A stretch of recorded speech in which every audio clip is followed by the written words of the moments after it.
नमस्कार, welcome to news on face. आज के बड़े खबरे में आपका स्वागत है। जीएसटी रेट घटने से आम आदमी को राहत मिलेगी या कंपनीज फायदा खुद रख लेगी? इस सवाल पर वित्त मंत्री निर्मला सीतारामन ने साफ किया कि कंपनीज को ये फायदा ग्राहकों तक पहुंचाना ही होगा। उन्होंने कहा कि 17 सितंबर के बाद सरकार सख्ती से निगरानी करेगी ताकि सस्ता होने के फायदा जनता को मिले। अमेरिका के राष्ट्रपति डोनाल्ड ट्रंप ने भारत को लेकर नया बयान दिया है। ट्रंप ने एक पोस्ट में कहा कि लगता है कि अमेरिका ने भारत और रशिया को खो दिया है और दोनों अब चाइना के साथ खड़े हैं। उन्होंने प्रधानमंत्री नरेंद्र मोदी, चाइना के राष्ट्रपति शी जिनपिंग और रशिया के राष्ट्रपति पुतिन की तस्वीर भी लगाया था। इस बात पर भारत के विदेश मंत्रालय ने कोई भी टिप्पणी करने से मना कर दिया है।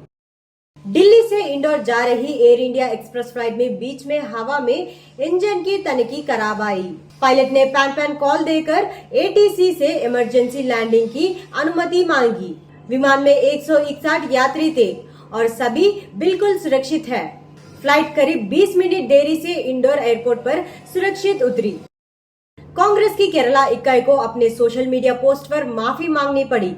दरअसल पोस्ट में बिहार की तुलना बीडी से की गई थी और जीएसटी रेट बढ़ाने के फैसले की आलोचना की गई थी।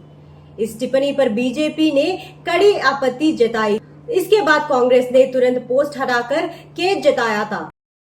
जम्मू कश्मीर के ग्रैंड मुफ्ती नजीरुल्लाह इस्लाम ने सरकार पर ईद ए मिलाद की छुट्टी को लेकर नाराजगी जताई है। उन्होंने कहा कि चांद दिखने के हिसाब से त्योहार शनिवार को आ रहा है, लेकिन सरकारी नोटिफिकेशन में ये झलक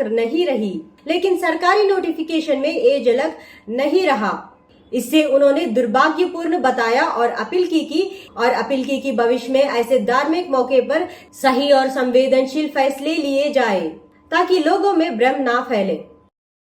भारत ने अगले 15 सालों के लिए बड़ा डिफेंस प्लान जारी किया है। इस रोड मैप में nuclear propulsion, artificial intelligence, hypersonic technology और अगली जनरेशन हथियारों पर फोकस रहेगा। रक्षा मंत्रालय का कहना है कि इसका मकसद सेना को भविष्य की जंग के लिए तैयार करना और राष्ट्रीय सुरक्षा को और मजबूत बनाना।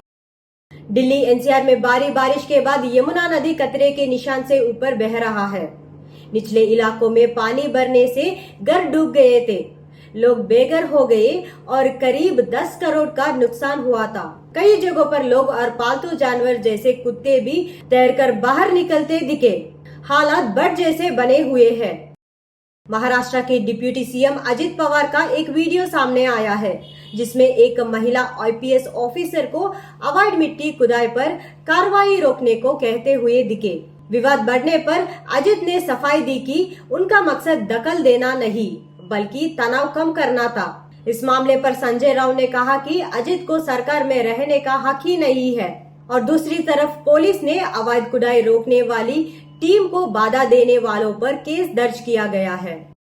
हिमाचल प्रदेश में इस बार मानसून कहर बंकर टूटा है। राज्य आपदा प्रबंधन प्राधिकरण के मुताबिक 20 जून से अब तक 355 लोगों की मौत हो चुकी है, जिसमें 194 बारिश से जुड़ी घटनाओं में है और 131 सड़क हादसों में मारे गए और 416 लोग घायल हैं और 49 लापता है। सबसे ज्यादा नुकसान मंडी, कांगड़ा, चंबा, शिमला और कुल्लू जिला में हुआ है।